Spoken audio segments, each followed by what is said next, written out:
Di pembahasan kali ini kita akan merinci tentang materi PPN dan PPNBM untuk persiapan PTS administrasi pajak ya. Jadi kalian coba buat resumnya lagi seperti yang ditugaskan di praktikum akuntansi pemerintahan. Materi soal sama 25 PG, waktu 60 menit, kisi-kisi pengujiannya materi PPN dan PPNBM. PPN yang terkait dengan pembelian dan penjualan barang, PPNBM yang berhubungan dengan pembelian barang-barang mewah. Itu apa aja rinciannya. Nah, di sini definisinya PPN ini adalah pajak yang merupakan pajak dari adanya jual beli barang ya. Adanya jual beli barang. Dulu dianggap sebagai pengganti dari pajak penjualan. Jadi ada pajak pembelian dan ada pajak penjualan. Nah, untuk menghilangkan itu maka digantilah dengan nama PPN. Kemudian kelemahan-kelemahan PPN ini adanya pajak berganda, adanya tarif ya. Kemudian tidak mendorong ekspor, belum dapat mengatasi penyeludupan. Nah, itu bisa kalian buat rinciannya. Kemudian apa aja kelebihannya? Kebalikannya tadi dari yang kelemahannya. Menghilangkan pajak berganda. Arti pajak berganda tuh pajaknya bisa dikenakan lebih dari 2 kali. Contoh kalau pajak penjualan maka nanti dikenakan juga pajak PPN-nya. Padahal dulu kita mempelajari pajak penjualan, pajak keluaran ya, bukan pajak penjualan, sorry. Pajak keluaran dikurangi pajak masukan. Jadi beda pajak penjualan dengan pajak keluaran. Menggunakan tarif tunggal berarti tarifnya hanya 10% aja. Netral dalam persaingan dalam negeri. Itu bisa dilihat dari karena tarifnya 10%, maka bergantung lagi besarnya pajak sesuai dengan harga barangnya. Kalau harga barangnya 10.000 ya maka pajaknya hanya 1.000. Kalau harga barangnya 5.000 ya pajaknya hanya 500. Itu contohnya ya. Netral dalam persaingan internasional, netral dalam pola konsumsi, dapat mendorong ekspor. Kemudian di dalam pajak pertambahan nilai ini merupakan pajak tidak langsung. Pajak tidak langsung itu artinya yang membayar adalah si konsumen yang menikmati, bukan yang memproduksi barang. Itu kan namanya pajak tidak langsung ya. Yang membayar adalah konsumen, bukan yang memproduksi barang. Pajak atas konsumsi dalam negeri, berarti ini terjadi kalau kita melakukan konsumsi jual beli ya. Kemudian di sini ada dasar-dasarnya, dasar-dasar PPN dan PPNBM itu diatur di Undang-Undang UU nomor 8 tahun 83. UU nomor 8 tahun 83 ya. Kemudian diperbarui di UU nomor 42 tahun 2009. Jadi setiap aturan perpajakan itu selalu dilandasi undang-undang, bahwa pemberlakuannya itu dilindungi oleh undang-undang dan dikenakan sanksi bagi yang melanggar. Kemudian ini ada definisi-definisi ya. Daerah pabean intinya adalah wilayah RI, meliputi darat, laut, dan udara. Di dalamnya itu terdapat zona ekonomi eksklusif dan landasan kontinen yang di dalamnya berlaku undang-undang yang mengatur mengenai KPBan. Jadi inti dari daerah pabean adalah wilayah RI yang terdiri dari laut, darat, dan udara. Itu pabean ya. Kemudian impor, kegiatan memasukkan barang dari luar pabean, artinya dari luar wilayah Indonesia ke dalam daerah pabean, ke dalam wilayah Indonesia. Kalau kita berbatasan dengan Filipina, maka kalau ada barang Filipina masuk ke Indonesia, nah maka itu disebutnya impor, kan memasukkan barang dari luar daerah Indonesia. Ekspor sebaliknya, mengeluarkan barang kena pajak berwujud dalam daerah pabean, berarti dari dalam wilayah Indonesia dikeluarkan ke luar negeri. Ekspor barang kena pajak tidak berwujud, kemudian ada ekspor jasa kena pajak, Kemudian apa itu definisi menghasilkan? Mengolah melalui perubahan bentuk atau sifat barang.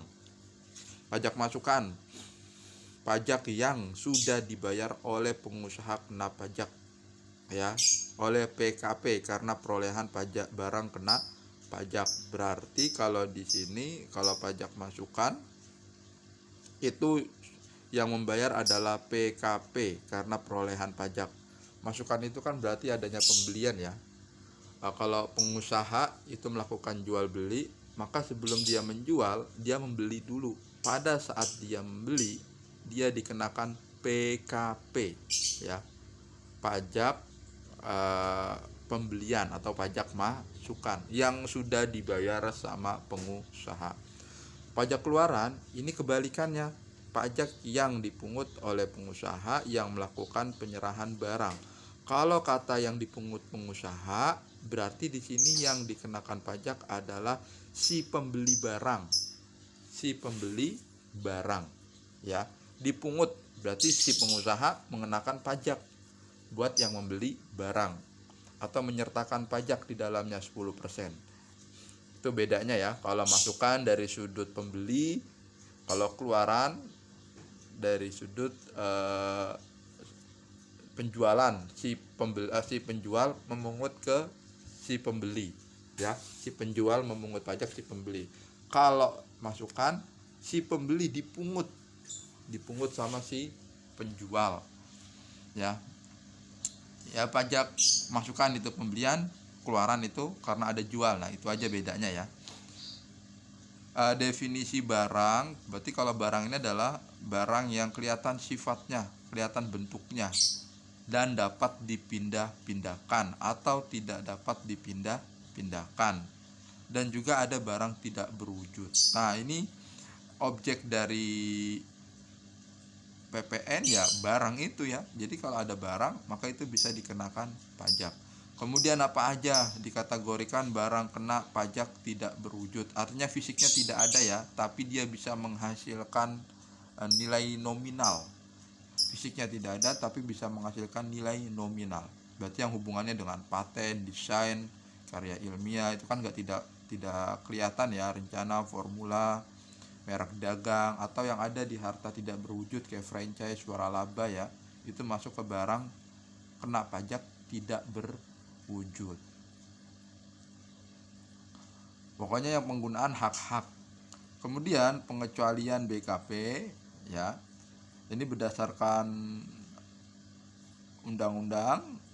Pada dasarnya semua barang adalah BKP kecuali undang-undang menerapkan sebaliknya. Jenis barang yang tidak dikenakan PPN ditetapkan PP didasarkan pada kelompok barang sebagai berikut, ya, tidak dikenakan PPN, seperti barang hasil pertambangan atau hasil pengeboran yang diambil langsung dari sumbernya, minyak, gas bumi, ya. Kemudian ada apa lagi? Panas bumi, asbes yang intinya adalah hasil kekayaan bumi. Berikutnya kebutuhan pokok yang sangat dibutuhkan dari mulai beras sampai dengan buah-buahan. Tapi dalam hal ini beras saya mengkategorikan kena PPN ya. Kalau beras itu saya mengkategorikan kena PPN karena saya tidak yakin bahwa beras yang dijual di supermarket itu bebas dari PPN. Itu kalau pertimbangan saya ya, beras yang dijual di supermarket. Mungkin kalian bisa mencermatilah barang-barang tertentu yang dijual di supermarket. Contoh daging misalkan ya, kalian belanja daging, coba dilihat pada saat struknya itu dikenakan pajak tidak. Kalau teorinya sih dikecualikan tidak dikenakan PPN ya, itu kalau teorinya. Tapi kalau prakteknya ya kalau misalkan dikenakan PPN ya nggak apa-apa ya, bukan berarti hal yang tidak boleh ya, cuman kan ada peraturan-peraturan yang mungkin sudah berubah. Jadi kalau beras ini saya kategorikan kebutuhan pokok yang dikenakan PPN. Uang, emas batangan, surat-surat berharga, ya, makanan dan minuman yang disajikan di hotel. Ini pun juga di hotel kan juga ada ada pajaknya juga kalau tidak salah. Jasa kena pajak. Nah, di sini kegiatan pelayanan. Berarti kegiatan pelayanan ini yang dikenakan pajak. Bentuknya apa aja kegiatan pelayanannya? Ya, ada bentuknya fasilitas, ya, ada bentuknya pemenuhan hak atau jasa-jasa lainnya, ya, atau jasa-jasa lainnya. Landasannya diatur di UU PPN tahun 1984. Apa aja sih yang tidak dikategorikan JKP, jasa kena pajak? Nah, di sini ada rinciannya tuh. Jasa pelayanan kesehatan medis, berarti yang berhubungannya dengan kesehatan, ya, yang berhubungannya dengan kesehatan, dari jasa dokter sampai dengan jasa pramedis atau pengobatan alternatif. Kemudian jasa pelayanan sosial, nah itu pokoknya yang hubungannya dengan sosial lah. Nanti kalau di soal ada rinciannya, ya kalian bisa mengira-ngira aja apakah ini tergolong sosial, apakah ini tergolong medis. Maka kalau tergolong sosial dan medis, dia tidak dikenakan pajak. Jasa di bidang pengiriman surat dengan perangko, ya, jasa keuangan. Nah, kalau kita lihat ngirim di JNT atau JNE itu kan tidak ada ininya, ya, tidak dikenakan pajaknya. Jasa keuangan dari jasa menghimpun sampai jasa penjaminan, jasa asuransi, jasa bidang keagamaan. Nah, ini kalian bisa buat rinciannya aja, ya. Jasa keuangan, udah kalian paham lah yang namanya jasa keuangan. Hubungannya dengan ngumpulin uang, dengan memanfaatkan uang, dengan pembiayaan, dengan penyaluran pinjaman. Jasa di bidang keagamaan, nah itu juga kalian tentu bisa, ya. Jasa pendidikan, jasa kesenian, jasa penyiaran, jasa angkutan umum, jasa kerja, jasa perhotelan, jasa yang disediakan oleh pemerintah dalam menjalankan pemerintahan secara umum, sampai dengan jasa boga atau catering, ya. Tinggal disesuaikan soalnya. Pengusaha kena pajak. Kalau pengusaha berarti ini sifatnya bisa orang pribadi atau badan atau kumpulan-kumpulan. Dalam kegiatannya itu ada kegiatan menghasilkan barang atau menjual barang. Menghasilkan barang atau menjual barang. Ya, menjual barang itu bisa dikategorikan mengimpor barang, mengekspor barang, jual beli barang, ya. Jadi definisinya bagaimana, Mister? Kalau pengusaha, ya, orang pribadi atau badan yang kegiatannya memproduksi barang atau jual beli barang, ya, atau jual beli barang yang berwujud atau yang tidak berwujud. PKP, pengusaha kena pajak. Landasannya UU PPN 1984. Apa aja kewajibannya, dari mulai melaporkan sampai dengan melaporkan perhitungan, artinya melaporkan usahanya. Dan ini juga ada kriterianya, ya. Dia melaporkan usaha, tidak semua orang yang punya usaha langsung melaporkan sebagai pengusaha kena pajak. Kemudian apalagi yang dalam kegiatan bisnisnya menyertakan PPN atau PPNBM. Menyertakan itu artinya kalau dia menjual barang, maka barang yang dijual itu ada PPN-nya. Dia menjual barang impor, barang yang dijual itu dikenakan PPN impornya. Kemudian menyetorkan PPN yang masih harus dibayar dalam hal pajak keluaran. Kemudian melaporkan perhitungan pajak. Melaporkan perhitungan pajak dalam bentuk penyetoran, ya, pajak yang sudah berhasil dia kumpulkan berapa, kemudian disetorkan ke negara, dibayarkan ke negara. Pengecualian kewajiban pengusaha kena pajak, artinya nih yang tidak dikategorikan sebagai pengusaha kena pajak antara lain pengusaha kecil dan pengusaha yang semata-mata menyerahkan barang atau jasa yang tidak dikenakan PPN. Jadi jual beli barangnya tidak dikenakan PPN. Pengusaha kecil kalau bisa dicontohkan warung kelontongan, ya, warung agen, itu kan PPN-nya tersirat. Tersirat itu artinya sudah masuk ke dalam harga jual, tadi tidak ada perinciannya. Lain dengan Alfamart, Indomart, ya, atau Giant atau retail yang besar. Nah, itu masuknya bukan pengusaha kecil lagi, ya, tapi sudah pengusaha menengah. Kategori pengusaha kecil ini dalam 1 tahun pembukuan penerimaan brutonya, penerimaan penjualannya itu tidak lebih dari 4,8 miliar. 4,8 miliar ya. Nah, ini tidak lebih. Jadi selama setahun pengusaha itu melakukan kegiatan jual beli, omsetnya tidak lebih dari 48. Misalkan 2 miliar misal, yaitu dikategorikan pengusaha kecil. Belum ada kewajiban untuk melaporkan menjadi pengusaha kena pajak. Jadi kalau sudah lebih baru wajib melaporkan. Lihatnya di mana? Lihatnya di laporan laba rugi. Dilihat aja di penjualannya. Kalau penjualan tahunannya kan kita lihat di Desember misalkan sampai dengan 5M. Nah, itu wajib melaporkan diri. Seandainya tidak melaporkan bagaimana? Nanti kena sanksi. Memang ketahuan, nanti lambat tahun akan ketahuan. Ya, lambat tahun akan ketahuan. Perusahaan itu akan terdeteksi bahwa omsetnya sudah besar. Karena kan ada hal-hal tertentu ketika mau memperluas usaha maka diperlukan persyaratan. Salah satunya PKP. Misalkan perusahaannya mau meminjam meminjam uang di bank, salah satu syaratnya ya harus punya PKP atau sudah PKP. Nah, kemudian yang tidak boleh dilakukan pengusaha kecil karena belum PKP, maka tidak boleh membuat faktur pajak. Artinya setiap transaksi tidak boleh dikenakan pajak. Karena kan kalau dikenakan pajak ada resiko, nanti pajak yang sudah dikenakan wajib disetorkan ke negara. Nah, jadi nggak boleh ada faktur pajak. Tidak boleh memasukkan SPT masa PPN. Jadi dalam SPT-nya tidak ada keterangan PPN.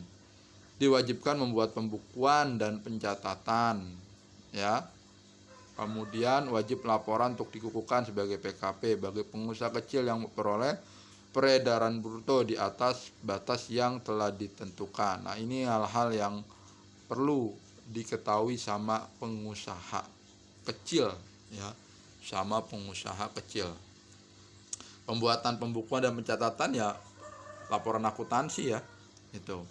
Pencabutan dan pengukuhan PKP. Arti pengukuhan itu berarti sudah diberikan hak sebagai pengusaha kena pajak. Pencabutan pengukuhan PKP dilakukan terhadap PKP yang sudah tidak memenuhi persyaratan subjektif atau objektif. Kalau subjektif itu ke sisi si pengusahanya. Kalau objektif itu ke sisi bisnisnya ya.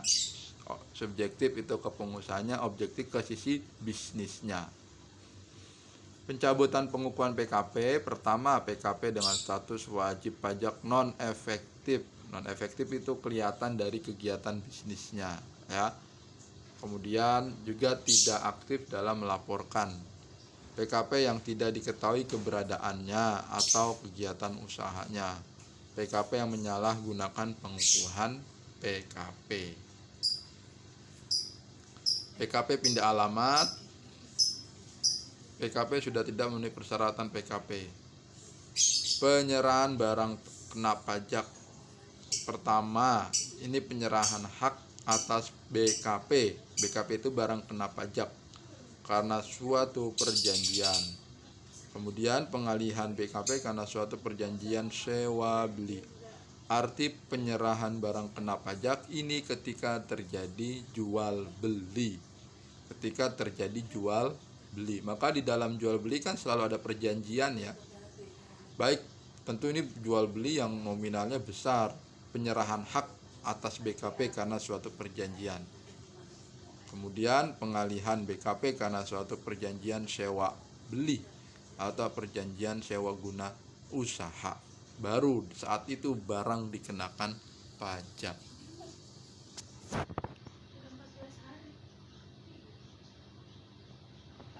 Pemakaian sendiri dengan cuma-cuma ya. Silakan nanti kalian bisa baca apa saja yang tidak tergolong penyerahan BKP. Objek PPN. Yang dikenakan PPN itu apa sih? PPN itu yang dikenakan karena ada penyerahan barang di dalam daerah pabean. Barangnya barang yang kena pajak. Ada impor barang, ya. Pokoknya ada yang berhubungannya dengan impor ekspor BKP. Impor ekspor BKP. Kemudian pajak penjualan atas barang mewah. Apa aja ini yang dikategorikan barang mewah? Oh, ini barang yang dikonsumsi sama konsumen yang berpenghasilan tinggi, ya, atau konsumen yang tertentu. Kemudian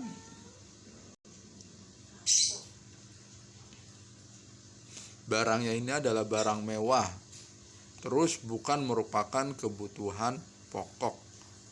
Kemudian barang tersebut dipakai karena untuk menunjukkan statusnya, prestige. Kalau barangnya mahal, kesan yang menggunakan orang mewah. PPNBM dikenakan atas penyerahan BKP yang tergolong mewah yang dilakukan oleh pengusaha yang menghasilkan BKP. Kemudian impor BKP yang tergolong mewah. Bagaimana cara pengenaan PPN atau PPNBM? Pertama, dilihat dari harga jual. Kedua, dilihat dari penggantian. Penggantian itu ya sama nilai transaksi, ya. Nilai impor itu juga nilai transaksi. Nilai ekspor itu nilai transaksi. Atau nilai-nilai yang diatur oleh oleh Menteri Keuangan. Nah, di sini definisi tentang harga jual itu seperti apa, penggantian itu seperti apa, nilai impor, nilai ekspor. Inti dari harga jual sampai dengan nilai ekspor ini adalah nilai transaksinya. Nilai ekspornya 8.000 dolar. Ya, berarti nilai transaksinya 8.000 dolar. Dan itu juga bisa menjadi harga jualnya. Itu ya. Jadi inti dari harga jual sampai dengan nilai ekspor adalah nilai transaksinya. Penerapan DPP diatur dalam berbagai peraturan pelaksanaan undang-undang sebagaimana berikut. Intinya adalah ketika terjadi penyerahan barang kena pajak, penyerahan JKP, pada saat terjadi impor, pada saat terjadi ekspor. Itu intinya. Tarif PPN yang saat ini berlaku berapa? Tarif PPN yang saat ini berlaku besarnya 10%. Ya. Kemudian kalau untuk barang-barang yang ekspor itu tidak dikenakan PPN. Kenapa? Karena ini untuk memacu produsen-produsen dalam negeri bisa melakukan ekspor. Kalau ekspor dijual barang ke luar negeri tidak ada pajak, kan harga jualnya jadi agak lebih murah ketimbang dikenakan pajak. Pengenaan tarifnya 0%, berarti tidak dikenakan pajak, ya. Dengan demikian, pajak masukan yang telah dibayar untuk perolehan BKP JKP yang berkaitan dengan kegiatan tersebut dapat dikreditkan. Arti dapat dikreditkan ini nanti menjadi pengurangan pajak yang terutang. Menjadi pengurangan pajak yang terutang. Pemerintah diberi wewenang mengubah tarif PPN menjadi paling rendah 5%, paling besar 10% yang berlaku saat ini, dan paling rendah 5%. Begitu juga dengan PPNBM, ya.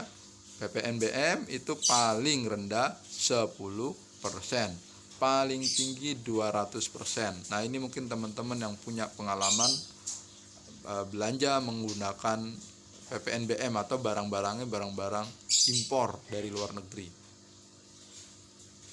Kemudian mekanisme pengenaan PPN ini, bagaimana PPN tersebut bisa berlaku. Pada saat membeli atau memperoleh barang kena pajak atau jasa kena pajak akan dipungut PPN oleh penjual.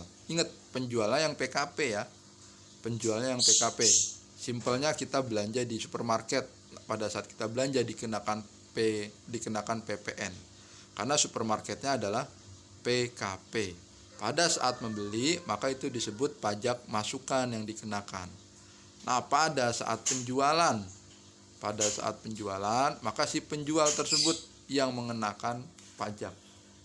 Ya, kita beli di supermarket.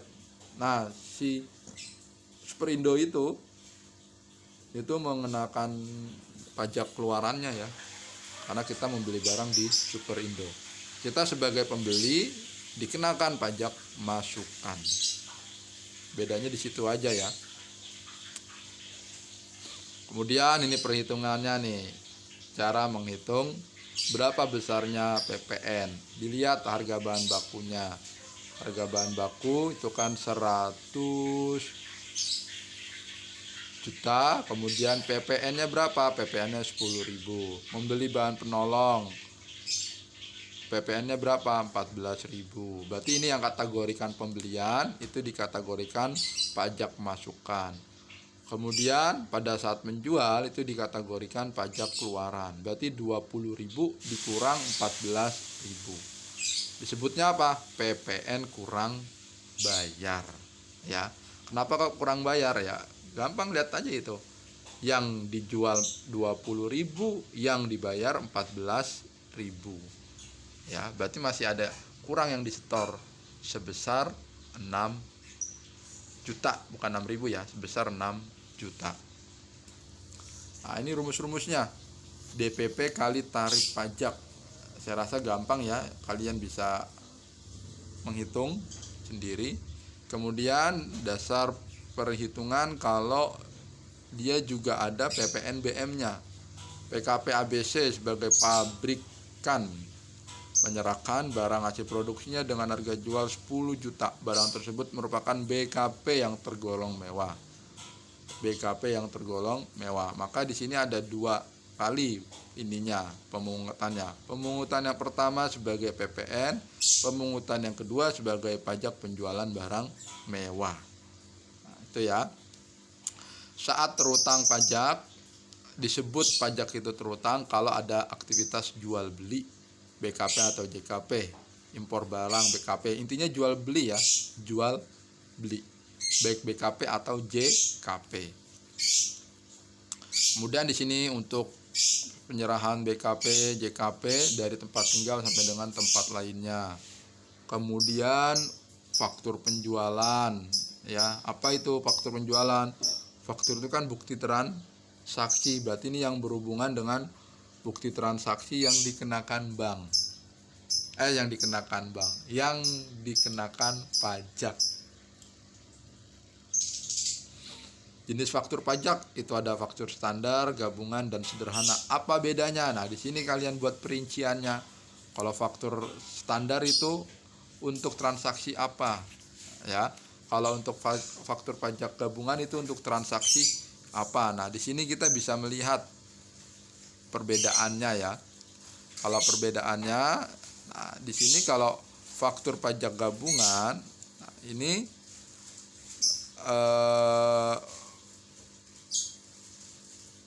sebentar, ini